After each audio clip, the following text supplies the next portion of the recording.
é o Jornal Nacional. O seu entretenimento é a nossa vergonha. Eu vou falar sobre os sapos. Os sapos habitam áreas florestadas com coníferas, árvores com folhas caducas e bosques mistos, e também lugares úmidos. O sapo tem uma alimentação à base de moscas, aranhas, mosquitos e cupins. O sapo incha para parecer mais ameaçador às suas presas e predadores. O sapo não é todo sapo que contém glândulas de veneno, mas o sapo cururu, por exemplo, contém 2 glândulas atrás dos seus olhos e essas glândulas são chamadas de paratoides. Estamos aqui analisando os estudos sobre conservação de animais. Aqui é ladrão, meu irmão. Caiu. Que deselegante. Totalmente. Né? Eu vou falar um pouco sobre as cobras e as ninfas dos cogumelos. As cobras, o habitat natural das cobras é algumas matas, como a Mata Atlântica e a Floresta Amazônica, ao Cerrado e a Caatinga. A alimentação das cobras se baseia em animais de pequeno porte, como mamíferos e répteis. Quando o animal é de grande porte, por exemplo, crianças, a cobra ela se enrola no tórax da vítima e começa a contorcer ele até quebrar todos os ossos da sua coluna vertebral e costela. Depois que ela faz isso, ela começa o digerindo pela cabeça, para não ter nenhuma chance dele escapar. Os hábitos da cobra são noturnos. Entrevistando alguns estudantes prestes a fazerem os vestibulares. Boa tarde, eu gostaria de saber se você sabe como o couro da cobra não se desprende dela enquanto ela está em conserva. Nossa, queria estar na praia agora, vendendo minha arte. Você já teve alguma interação com animais peçonhentos? Sim, é sempre bom manter essa relatividade e conectividade com a natureza e com o universo. Obrigado. Ei, que viagem é essa, véi? Bom, eu vou falar um pouco mais sobre as cobras. Ao contrário de que todo mundo pensa, todas as cobras sim, produzem venenos, mas apenas para ajudar na digestão em outras partes do corpo da cobra. Uma cobra que não produz veneno, que a pessoa não acha que produz veneno, ela não tem a capacidade de inocular esse veneno. Ela não tem uma presa inoculadora. Bom, uma cobra geralmente tem uma coluna vertebral. Sim, a cobra tem uma coluna vertebral, ou seja, ela é um animal vertebrado. Ou seja, ela tem 300 ossos.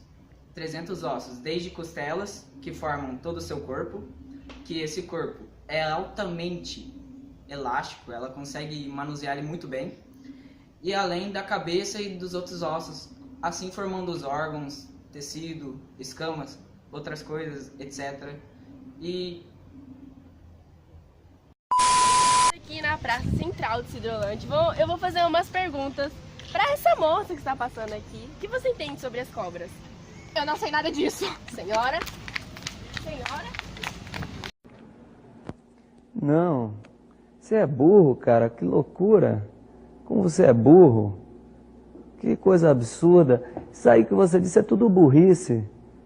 Burrice. Eu não consigo gravar muito bem o que você falou, porque você fala de uma maneira burra.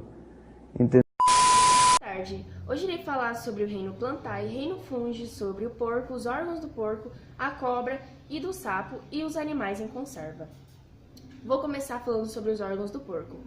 O porco, os órgãos dele são o fígado, o baço, o coração, o reto e entre outros. Os pesquisadores acreditavam que os órgãos do porco poderiam ser implantados ao ser humano, mas por causa das células do porco ser muito sujo, cheia de vírus, eles resolveram não colocar, porque senão o corpo do ser humano ia ficar todo infectado. Sobre o reino fungi.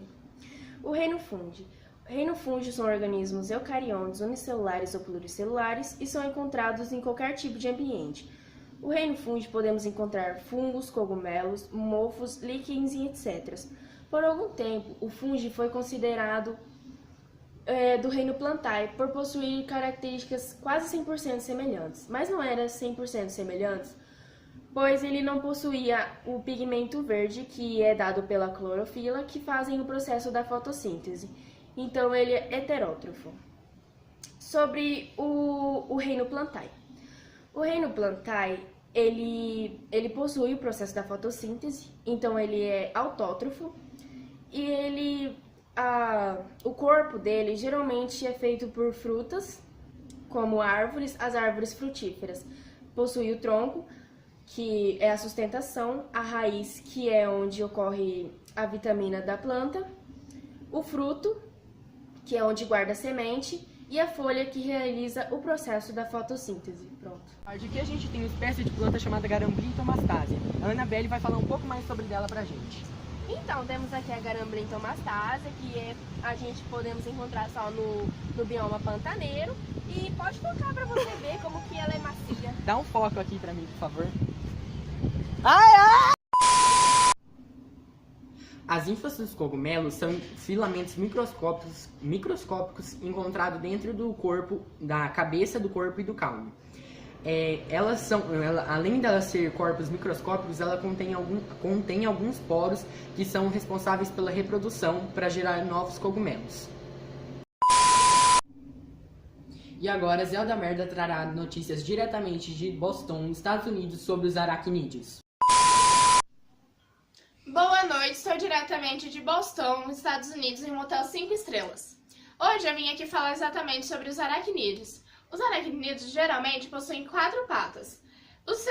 A sua digestão é extraintestinal, pois com seu suco digestório, após um tempo, sugam o líquido resultante dos órgãos da presa. Alimenta-se de insetos como besouro, baratas, grilos, formigas e pequenas aranhas.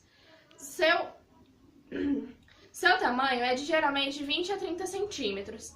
Produz cerca de 90 a 200 ovos em cada fecundação.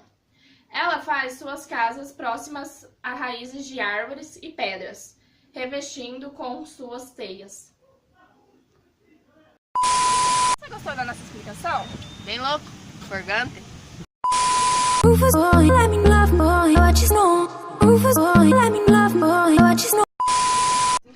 Rapaz, aqui a gente tem... Véi! Eu que fiz errado aqui. Mosquito, cara, é sério.